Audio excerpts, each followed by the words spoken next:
Hey everybody, it's Steve with Sky 194, and I appreciate you stopping by and visiting and checking out my video. And we're here at Barcelona, and this is another pros and cons. And since I did the original Ferrari, the 488, but I never had went over the EVO. So I'm going to go over it, and definitely some differences between the two for sure. Um, so I'm going to hit try to do the best I can to make all the points. And so this is of course the EVO, and of course I'm in against the AI, which is of course 100, and the aggression's 100, so everything's 100 just like normal. And I just figured I'd start from the rear and see how far I could go up and just have some fun, seeing how far I can work my way up. So, and of course I'll show the setup at the end, and I'll put the link for the setup in the description. So I got a new setup for the 488 EVO here at Barcelona. So to kind of refresh as far as the pros and cons of the regular 488. The cons were the gears, front tire wear, brakes, bad for beginners, and a little bit of mid-corner understeer. Well, there's a lot of things those are gone. Some of those are gone, but then you got some new cons. So let's go over one at a time. The gears are gone. So now basically the first con on the EVO is fuel mileage. And if you remember, that was the pros in the regular 488. Between the EVO and the BOP and update and all the other things, doing a lot of testing, and checking on some of the big tracks and longer straightaways, and tracks like Zolder and Barcelona and just things like that, Misano.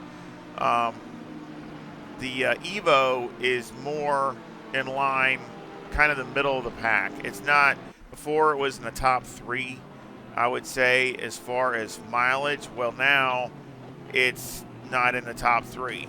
Let me turn the HUD on so you can see. It's not in the top 3 anymore. I'd say it's mainly in the middle of the pack, if not maybe below that. And I'm going to get into that. There's a couple different scenarios with fuel mileage also, so I want to go over that also. But let's just say right now fuel mileage is definitely one. It's still not, in my opinion, it's still not for beginners. You can drive it, but I'm talking about as far as jumping in a multiplayer and being competitive. I just don't think there's so many other cars that you can do that with and be a lot better. That's just what I'm saying. And of course, I'm talking in general terms. So, for most people, but I just think that it's something that you're just not going to jump right into and be quick right away. Like some other cars, you can be a lot quicker. Also, still the front tires, they are better than what they were with the regular 488, but they're still, and I have thrown so many different combinations at this thing, and it still has some tire wear issues in the front that I don't like. It's just the front, not the rear. And actually the rear is the opposite. The rear is really good because, you can really get aggressive, and I have never seen hardly anything wrong with the rear. It's just the fronts that have a little excessive tire wear. And that's all the cons. The pros, of course, are the same. The chassis is the same as the regular 488. The adjustability of the suspension is the same. Top speed, that's one nice thing. The top speed is still really good. I'm turning the exact same speed with the EVO as down here at Barcelona as I was with the regular 488. And same thing with Monza, same thing with, pretty much any of these tracks, really within a mile an hour. So, within the margin of error, there's really no difference as far as top speed. balance of the car, and if anything, the balance is improved. Of course, you got the weight of the car. That balance is the same, but I'm talking about mainly the aero balance. I think the aero balance is actually is improved over the regular 488. They just have a better front aero to keep the front tires glued, and I think it really has helped and is working really good. Another thing, now this was actually on the cons on the 488, and it was the brakes. Now they're on the Pro on the EVO, and the reason I say that is now with the aero that is helping the front, you can get more aggressive with the brakes, and this thing has really good brakes. Now you're right at at the top half of the field, so the brakes on the EVO are much improved over the regular 488. I'm sure they're the same brakes, but like I say, where the difference is with the aero balance of the car, you can get it more aggressive with the brakes and not lock up, not have a lot of issues, and the car's not dancing all over or getting nervous and all those kinds of things. I mean, it just woes down. It just throws the anchors out. So it is really, really good. And the gears, and of course, like we talked about that, where the gears was a con with the regular 488 with the the tall fifth gear. Now these gears I like. They are very usable all the way through sixth gear, and you don't have a big drop between fifth and sixth and all those kinds of things. So I really think that it's a big improvement, and that's basically the pros. Now to go over some of the driving tips and setup tips. Pretty much the setup tips are you're going to have more aero over the front. So basically with the regular 488, it's about, on average now, I'm not, because I tried it at multiple tracks. So on average, it's about 1 full point front aero variation to the positive with the EVO. So, and that is because of the more aero on the front of the car. So basically, to make sure I'm communicating that right. So basically, if you were -1 on the regular 488, you would be at 0 with the EVO. So, and that's roundabout, basically really close to that. So that's what I mean. And that changes the balance of your brakes. It changes the balance of your aero, the wing and your ride heights and all those kinds of things. So it definitely, you cannot take a setup from the regular 488 and put it on the EVO. I mean, it's not gonna work right. I mean, you're really better off to get the benefits of the car to just do a regular setup on it and just start it like a new car. That's just my recommendation. I did try, and the same thing as it was with the AMG, the EVO. It was the same kind of thing. I mean, you could do it, but in actuality, it's slower than the regular 488. I mean, you're not using the advantages of the car. So if anything, you'll be slower than a regular 488. So you'll be better off to just do a setup for the EVO, per se. Now talking about the maps, okay, the maps, a lot of the aggressives are on map 3, okay, and it kind of tones down the throttle response, kind of gets a little bit more manageable. It does help with fuel mileage. It's about 2.2 at the most.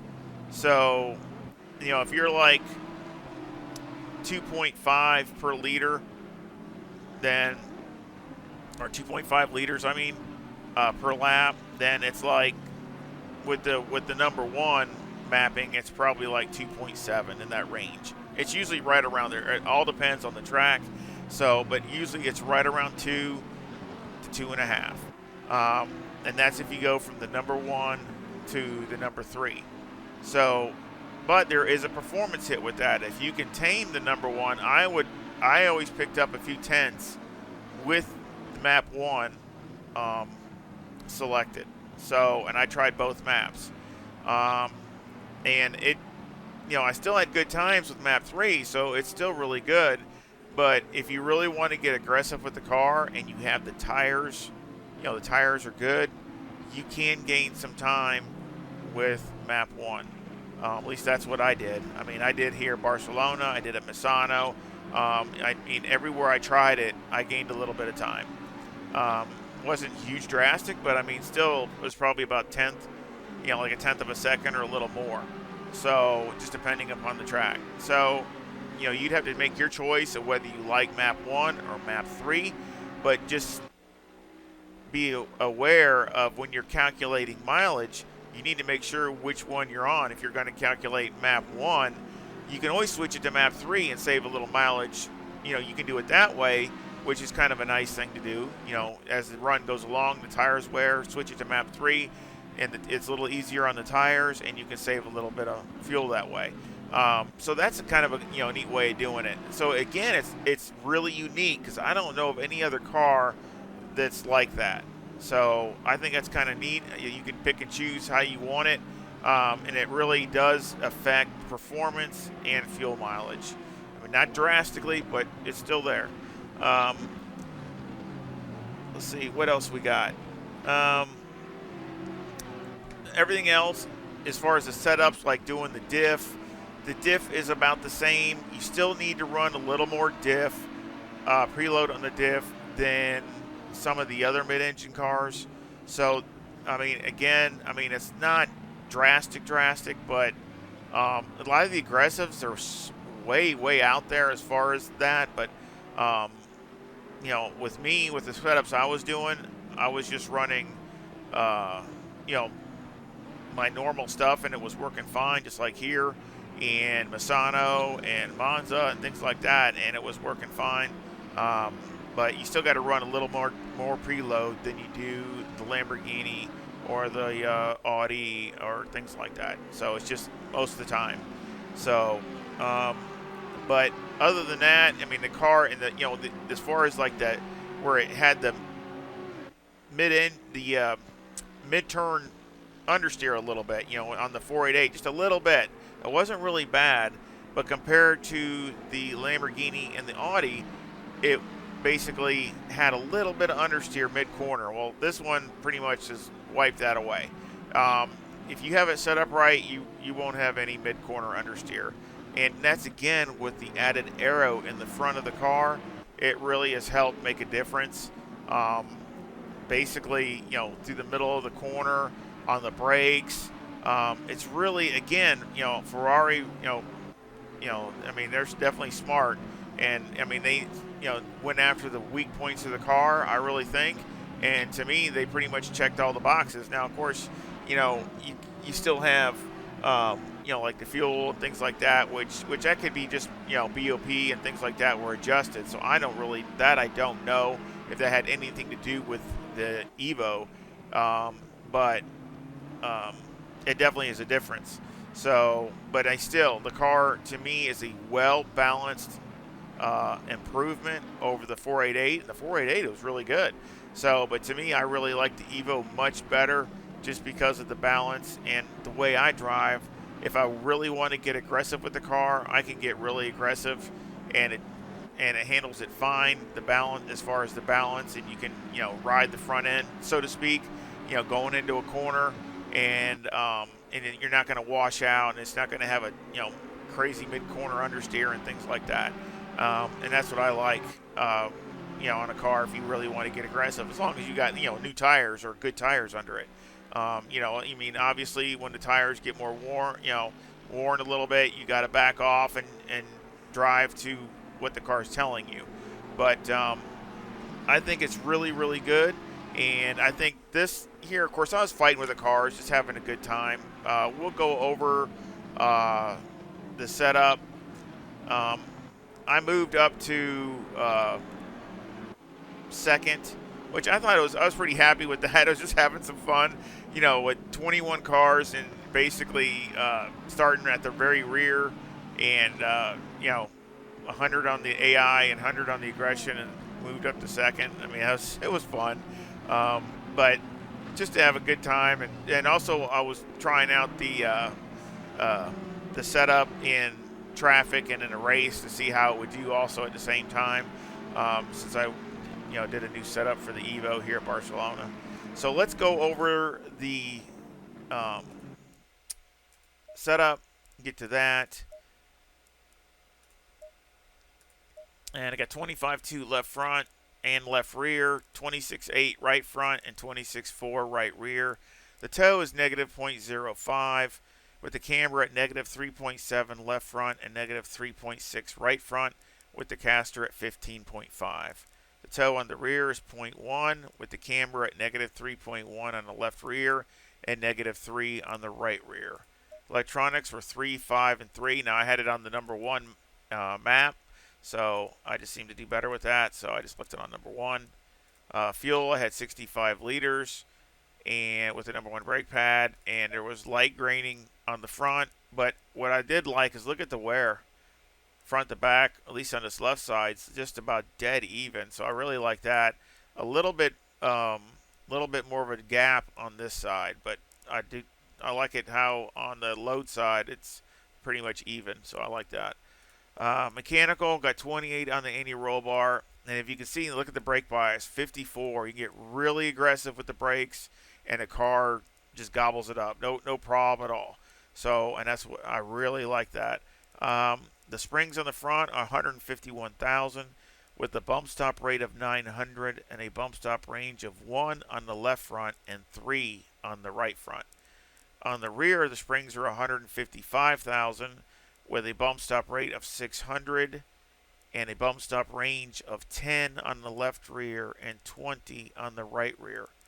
Any roll bar is 15, and the preload on the diff is 140. The shocks on the front are 5, 4, 7, and 6, and on the rear they're 6, 5, 7, 6. Aero, I have 59 on ride height on the front and rear, with a 9 rear wing and a 4 and a 3 in the brake ducts. And the front aero variation is a negative 0.4. And another good thing that just kind of popped in my head is with these setups, they're not exact setup from track to track, but they're not huge differences either. So that's another thing I like about the Ferrari, the EVO. The main thing you'll change is maybe a click of wing here or there, and maybe spring package. But a lot of stuff stays the same.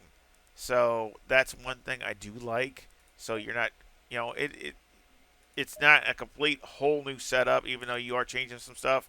But I mean, it's still, a lot of it stays the same. So I do like that, which I have between, like Misano, and of course you go like a Monza or a Paul Ricard, which is more specialized because of the track layout.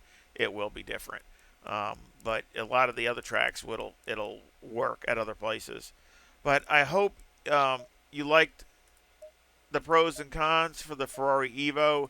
It's a great car, and it's definitely one of the fastest cars in ACC. That's just my opinion, but I still think it's definitely right there. And I sure hope you give me a thumbs up and you subscribe if you haven't subscribed. It really would help support the channel, and I really would say thank you and really would appreciate it. And any comments or feedback are welcome.